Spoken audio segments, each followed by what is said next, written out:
Fire Punch is one of the craziest stories I've ever experienced, and if you've read the manga, you know what I'm talking about. It has some of the strangest dialogues and character introductions I've seen in quite a while, but I shouldn't have been surprised considering this story was written and drawn by none other than Tatsuki Fujimoto. I usually respect authors who come out with great stories, but when they create more stories with the same quality, my respect for them skyrockets. That's what happened when I first read Look Back and Goodbye Eri, the two one-shots by Tatsuki Fujimoto. That made me understand what a great mangaka Fujimoto was, but I haven't yet read Fire Punch at that point in time because I doubted it would be as good because it was not a one-shot, and I also doubted Fujimoto's first long-form story could be on par with Chainsaw Man or anywhere near the quality of it, even though Fujimoto's other works like Look Back and Goodbye Eri really impressed me. But I'm really glad that I was proven wrong, and with me finishing the Fire Punch manga, my respect for Tatsuki Fujimoto has deepened to the point that I now believe that he is one of the best active mangakas right now. If we're comparing him to the new gen mangakas, I think he might be the best. And now, let's talk about what aspects of the Fire Punch story made me have this opinion that I have now. But before you go any further into the video, please make sure to subscribe to the channel. It's very important for small channels like mine and it would mean a lot. And without further ado, let's get back into the video. Fire Punch was published in Shonen Jump Plus, so it would mean, unlike in Shonen Jump, authors could depict whatever amount of violence, disturbing dialogues and scenes as much as they want, and Tatsuki Fujimoto absolutely took advantage of this. Fire Punch is filled to the brim with disturbing dialogue such as people threatening to R-word other people. I can't count how many times the R-word was used. It was just a lot, and with gruesome violence coupled with it, it's absolutely insane. But that is not the only appeal of Fire Punch. Much like his other stories, Fire Punch is an amazing character-driven story, with our protagonist Agni being the center of it. And following the journey of Agni was an absolute blast. The story grips you from its first chapter, with the setting being a post-apocalyptic one, and the people of the village in which our main character resides in is surviving only due to Agni's ability, which is them eating his arm, because Agni has the ability of regeneration and he can regenerate his arm. That premise alone hooks you in, and I was very intrigued when we learned of this fact. But then his sister, whom he is very close to, is in love with him.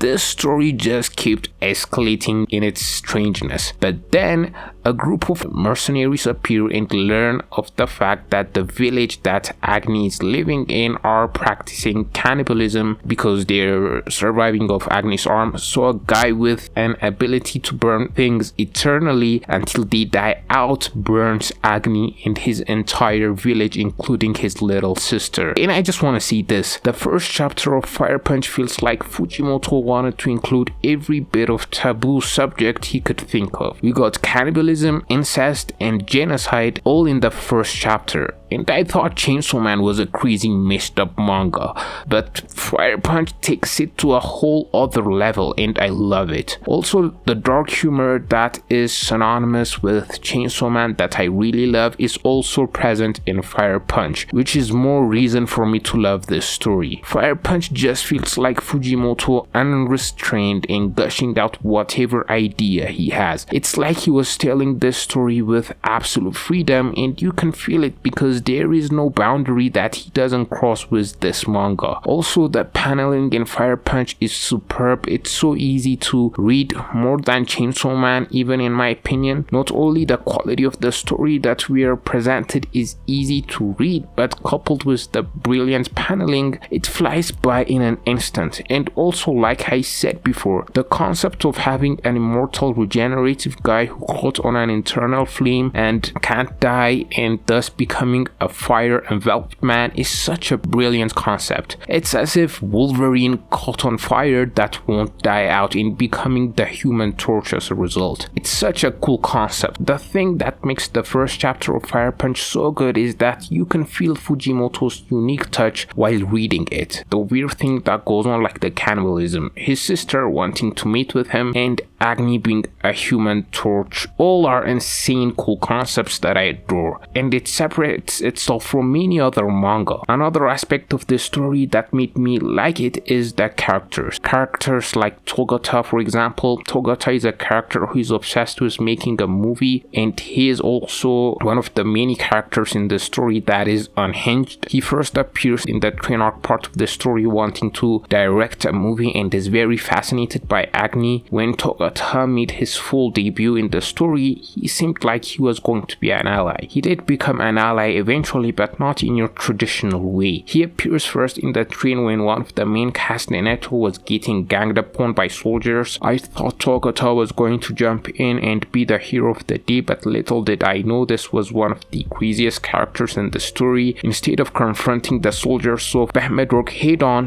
which are one of the antagonist groups in the story, Togata with her camera encourages the soldiers to R-word Neneto. I was absolutely aghast during this scene. It was one of the most shocking scenes in manga I have experienced as of late, and usually when I'm shocked in a manga, it's because of some crazily drawn panels with a plot twist to them. I'd never thought I'd be shocked by a simple characterization like this, and from this point on, you'd think a character like Togata would be irredeemable with his messed up attitude, but that's not the case at all, at least for me, because Fujimoto handled the character arc of Togata, in my opinion, second best to none other than Agni's, and it made me feel for him. Togata was definitely one of the best things about the Fire Punch story. Also, the dark humor in Fire Punch is Tatsuki Fujimoto comedy at its best. One such instance was when our two main cast, Sun and Neneto, got captured, and the sick Behmedrog official tells them to meet with his dog. Yeah, like I said, this story is unhinged, but that's not it. Sun, without a moment's hesitation, was about to strip down, and Neneto, in shock of this action, immediately rushes to stop him. That again is some of the strangest moments I've experienced in a manga. Also, moments again, we see Agni wanting to die. Ever since his sister died and he was eternally burning by Doma's flame, Agni was literally and figuratively living a really painful life. And we see multiple times in the story that he wants to die, and he gets forced to live because of people who care for him telling him to live. Togata did it, his sister and his visions does it. Despite all the pain and hardships, Agni just lives a cursed life, but we see moments where he makes friends and have a good time, like when he was living with Judah, who becomes Agni's new sister after she lost her memories, and the other woman who took him in. This section of the story highlighted to me what the story of Fire Punch was trying to tell us. Agni is living a miserable life, but it's not all that bad, even though it doesn't seem that way. We see him make friends and have good times in between his suffering, and that's just life. Life is going to have its good times and it's going to have its bad times, but the key is to understand that the bad times won't last forever, even though it may overwhelmingly not feel that way while experiencing the bad times. You just have to wait till the good times come, and it will inevitably come and the cycle continues. It's like you can't have the beauty of life without the ugliness. You can't have the light without the darkness, and I find that to be a very poignant and powerful theme